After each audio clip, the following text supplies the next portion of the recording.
He fixed everything on that farm until they said he couldn't, then they wanted him back for free. 48 hours. That is all it took for someone to go from telling a man he had no idea what he was doing, to quietly wondering if he might want to come fix their brand new dishwasher for free. 48 hours. And they said it with a straight face. The audacity of that turnaround is something truly special, and not in a good way. So let us back up and set the scene properly, because this situation has layers that deserve some serious attention. Our narrator here works out of an office on a family farm. He is a hands-on kind of person. The type who actually understands how things work, who asks questions before declaring something dead, and who rolls up his sleeves when there is a problem to solve. That is not something he announces about himself. It is something he demonstrates, quietly and consistently, through the way he moves through every practical problem that crosses his path. He has built that reputation through action, not words. And on a farm, that kind of person is genuinely valuable, because farms do not forgive incompetence and they do not reward people who only look useful without being useful. So when the sister-in-law came into that office with her dishwasher crisis, he did exactly what any reasonable, capable person would do. He started asking diagnostic questions. Simple stuff. The kind of calm, methodical questions that come naturally to someone who has actually solved problems before and knows that the first step is always understanding what you are dealing with before you draw any conclusions. The kind of questions that might save everyone the hassle and the real financial cost of replacing an appliance that might just need a minor fix, a clogged filter, a tripped sensor, something small and solvable. She shut him down immediately. Did not entertain a single question. Just snapped that she had already spoken to technicians and the machine was broken, end of discussion. Now look, maybe she was stressed. Maybe she had a long day. Maybe the dishwasher failing felt like one more thing stacked on top of everything else and she just did not have the bandwidth to walk through it again with someone new. People are not always at their best when something breaks down and they feel inconvenienced, and extending some basic human charity in that direction is not unreasonable. But there is a significant difference between being stressed and being dismissive, and what happened next crossed a very clear line. Because then the mother got involved. Already in a foul mood, which is a detail worth holding on to, because it tells you something important about the emotional temperature of this household on that particular day. Everyone was already running a little hot. And the mother did not just leave the conversation at what her daughter had already said. She did not simply echo the point that the decision had been made and there was nothing more to discuss. She went further. She started making comments, plural, not just one and done, but a pattern of remarks implying that he would not be able to fix it anyway. Not just a casual offhand remark born from a single frustrated moment. Multiple comments, delivered with enough consistency to feel intentional, suggesting that he was not competent. That he would not know what he was looking at even if he tried. That his offer to help was not really an offer worth taking seriously. Picture what that actually feels like to sit with, the quiet sting of someone you share a household with looking right at you and deciding, in front of other people, that you are not capable. That is not a small thing to absorb and move past. This is a man who by all available evidence fixes things regularly and successfully on that very farm. So these were not concerns rooted in any actual experience of his incompetence. They were not cautious assessments based on watching him fail before. They were just dismissive, condescending, and completely unnecessary. That right there is the wound. That is the thing this story is actually about. Not the dishwasher. Not even the free labor. It is the fact that someone looked at a capable, willing person and chose to make them feel small instead of accepting help gracefully. There is something particularly cutting about having your competence questioned by people who have benefited from that very competence, because it does not just sting in the moment. It lingers. It sits in the back of your mind the next time you consider offering to help, making you pause and wonder whether extending yourself is even worth it. He did not push back in that moment. He did not argue or make a scene or respond with the kind of sharpness that the situation might have earned. He made a simple and dignified decision to remove himself from the conversation. He decided his involvement in what he brilliantly called the dishwasher inquiry had concluded. And honestly, that was the mature and measured response to a situation that did not deserve his energy. Leaving quietly is sometimes the most powerful thing you can do. Then came the new dishwasher. The brother-in-law buys one, which is a whole other thread worth pulling on, because the financial dynamics in this household are genuinely something to think about. The sister-in-law lives on the farm rent-free. Does not contribute financially. New appliances, computers, and even cars appear around her with a regularity that suggests either extraordinary generosity from the people around her or an almost total absence of any expectation that she might one day contribute to her own circumstances. And now the brother has gone ahead and purchased a brand new machine for her without what appears to be a second thought, because within this family that is simply how things work. Fine. That is their family arrangement and not entirely his to judge, at least not directly. But what happened next is very much his business. Suddenly, without any acknowledgement of what was said, without any apology, without any conversation at all about the fact that 2 days ago they had essentially told him he was not up to the task, hints started floating around about whether he could install the new dishwasher. Hints. Not even a direct ask, which would at least have required someone to look him in the eye and form the words. Just this casual, ambient suggestion drifting through the house like smoke, settling into corners without anyone having to own it, that maybe, just maybe, the guy they implied was incompetent 2 days ago might want to come do them a favor. The same guy. The same skills they had just finished dismissing. Let that sit for a second. They did not say sorry. They did not walk anything back. They did not pull him aside and acknowledge, even briefly, that what was said was out of line or unkind or perhaps not the most gracious way to respond to someone who was trying to help. They just quietly pivoted to needing something from him again, as if the previous conversation had simply not occurred. As if time had smoothed it over automatically. As if he had forgotten, or decided not to mind, or was simply the kind of person who would happily provide skilled labor to people who had just told him his judgment was no good and then never mentioned it again. Now his wife asks him what kind of person he wants to be. And look, that question is not without merit in many situations. Choosing grace over ego is usually the right call, and there is real wisdom in not letting pride become the thing that damages your closest relationships. But there are moments where grace without accountability just enables bad behavior, and this is one of them. Nobody in that household has shown any sign of recognizing that what they said was unkind. Nobody has offered so much as a casual mention that they appreciated his offer to help the first time around, or that in hindsight they perhaps could have responded differently. They are just cycling back to access his skills now that those skills are needed. And dressing up his refusal to comply as a character flaw in him rather than a natural consequence of how they treated him, as if the problem here is that he is being difficult rather than that they were disrespectful.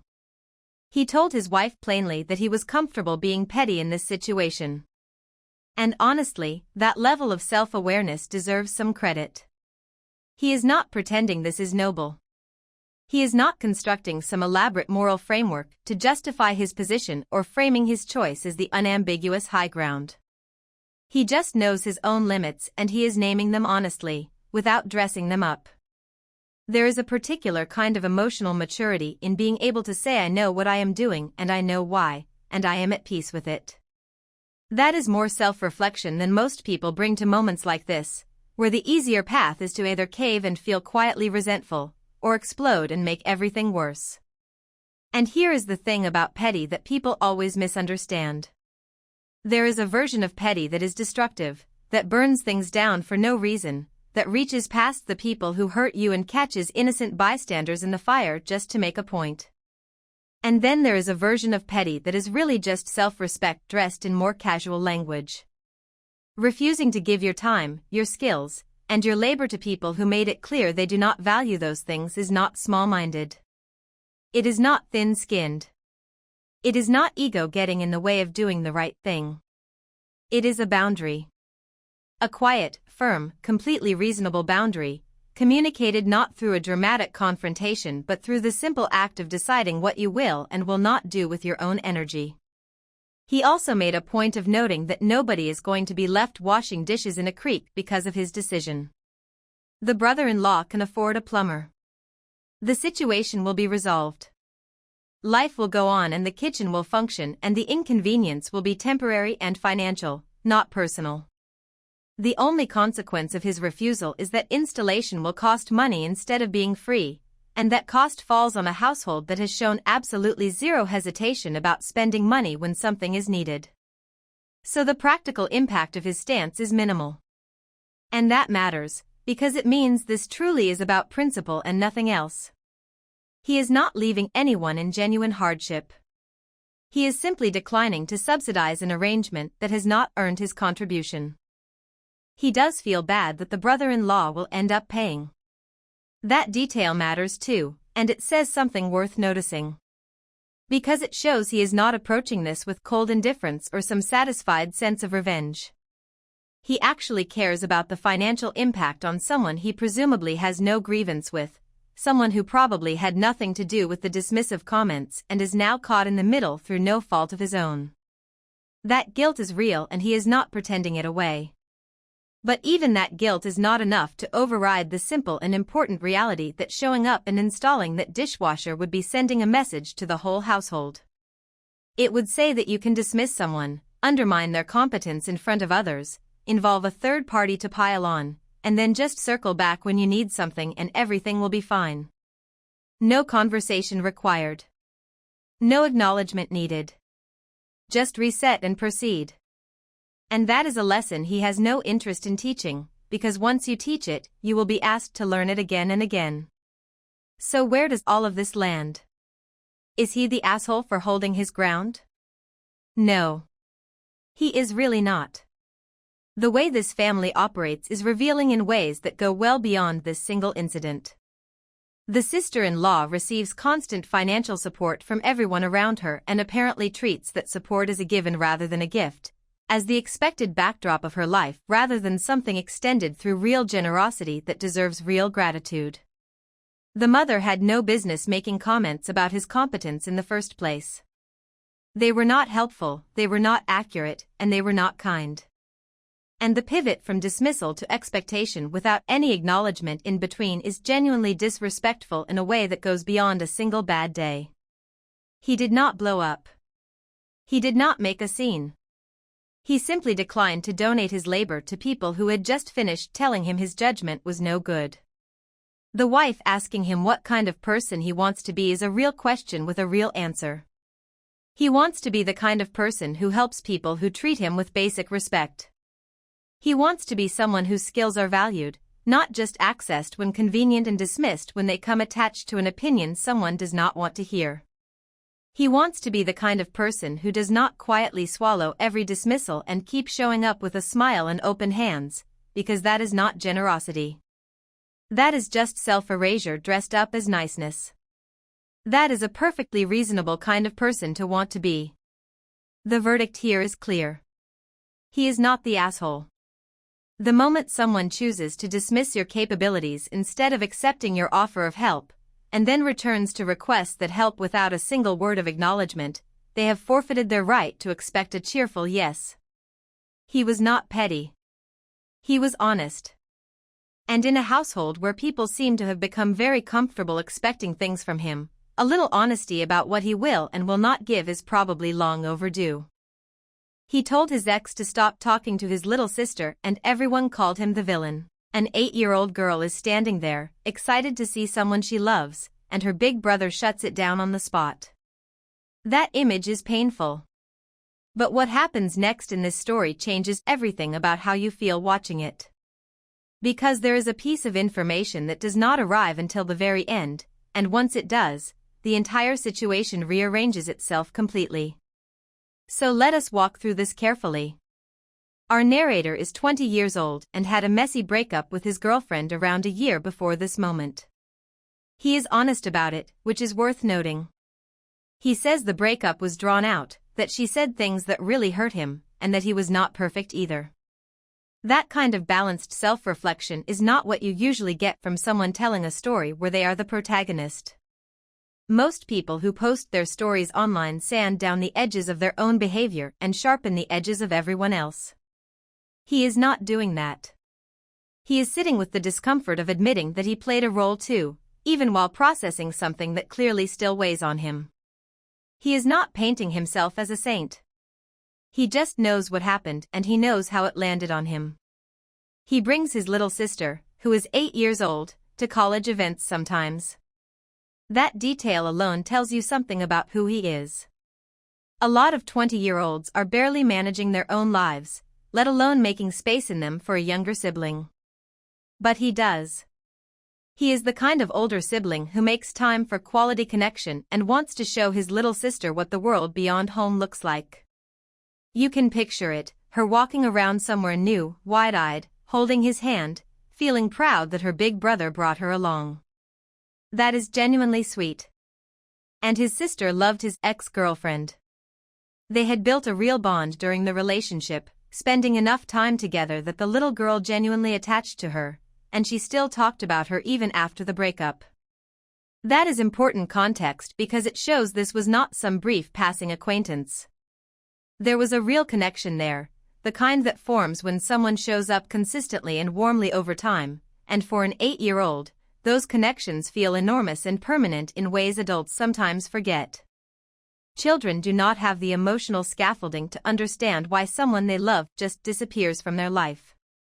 They only feel the absence. Then the ex appeared at one of these events. And she tried to go over and talk to the little sister. You can imagine the moment. His ex spotted his sister, maybe her face lit up, maybe she started walking over with a smile like it was the most natural thing in the world. And he saw it happening. His immediate response was to step in and ask her to leave them alone, framing it as his own discomfort rather than making a scene. He did not shout. He did not make it ugly. He kept it quiet and civil, the kind of intervention that takes real composure when your heart is probably hammering. He just made it clear that he was not comfortable with the interaction and asked her to step back. Her response was to say that she thought it should be up to the little sister to decide. Okay, so let us pause there for a moment before we go any further. On the surface, and only on the surface, that sounds almost reasonable. The little girl clearly wanted to see her. Why should he make that call for an 8-year-old who has her own feelings about the situation? But here is where that logic completely falls apart.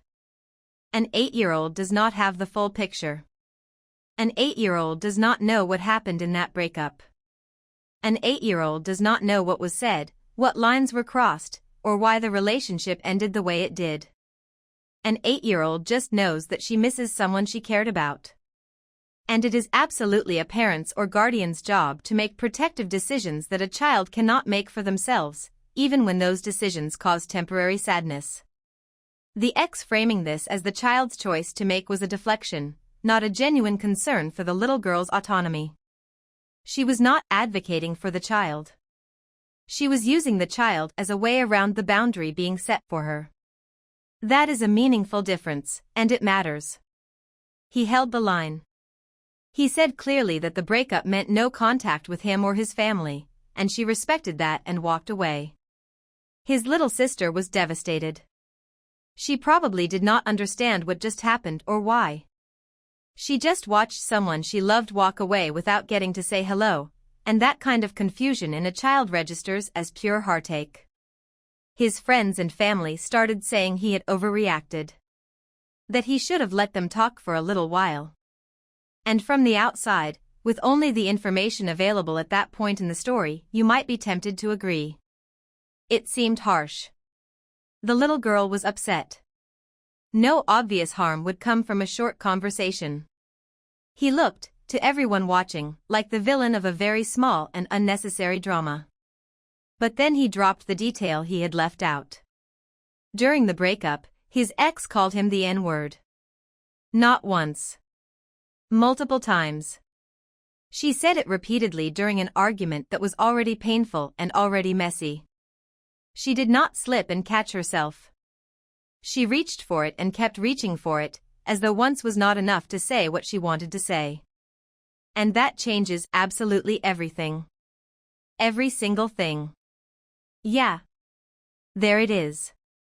This is not a story about a guy being protective of his personal space in a rigid or unforgiving way.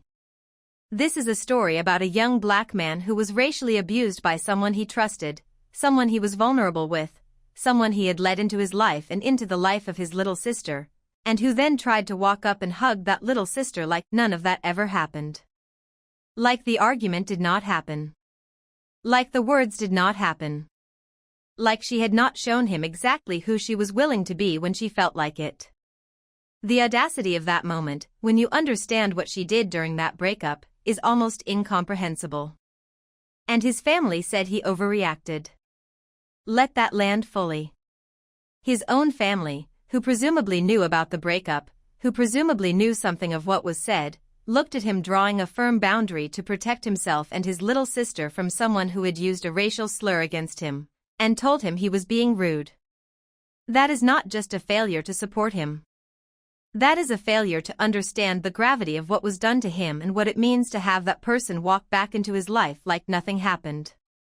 It is the kind of response that makes you feel invisible inside your own pain, because the people who are supposed to understand choose instead to prioritize the comfort of the moment over the weight of what you experienced. Here is the thing about racial slurs that people who have not experienced being on the receiving end of them sometimes fail to grasp.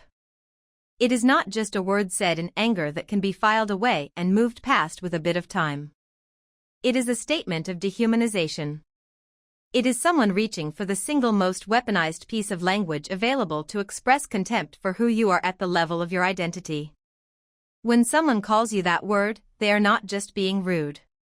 They are revealing something about how they saw you underneath all the warmth and affection they showed when things were good. And that revelation does not unhappen. You carry it. You look at that person differently, as you should, because now you know something true about them that you could not see before.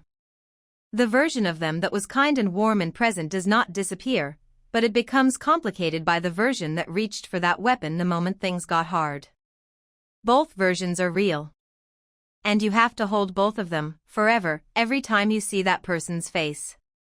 So when he looked at his ex approaching his little sister with a smile, he was not just seeing an uncomfortable ex. He was seeing the person who reached for that weapon when she was angry. He was seeing someone who had shown him her worst, and now wanted back in, at least into the parts of his life that felt soft and uncomplicated and untouched by what had happened between them. And he made a decision that she did not get access to that anymore. That is not pettiness. That is protection.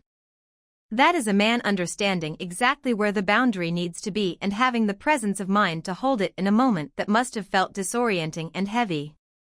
His little sister being upset is genuinely sad. 8-year-olds do not understand the complexity of adult relationships and they grieve the people they lose.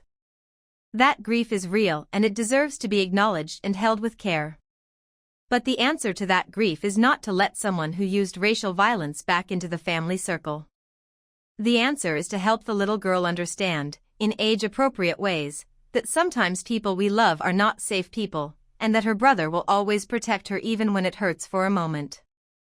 The discomfort she felt watching that woman walk away is temporary. The damage of normalizing access to people who have harmed your family is not. The verdict here is not complicated once you have the full picture. He is not the asshole. He is not even close to the asshole. He experienced racial abuse from someone who then tried to re-enter his life through the least defended door available, his little sister, who had no idea what had happened and could not have protected herself from that dynamic even if she tried. He stepped in. He made the call that needed to be made. And the fact that his friends and family responded by calling him rude says more about their failure to take his experience seriously than it does about any flaw in his judgment. He does not owe anyone a longer explanation than he gave. He does not owe the ex a conversation. He does not owe his family a debate about whether he handled the moment perfectly. He owes himself the dignity of deciding who gets access to him and to the people he loves. And he exercised that right. Completely correctly. The last thing worth saying is this. He described this as something that had been on his mind for a week. He is sitting with it, questioning himself, wondering if he went too far. That self-doubt in the face of what was done to him is itself a kind of injustice. He should not be losing sleep over this. He made the right call, for himself and for his sister, and anyone telling him otherwise needs to seriously reconsider whose feelings they are actually prioritizing in that conversation. Drop a comment below telling me which story hit harder, I need to know. And if you are still here at the end, you already know what to do, like and subscribe.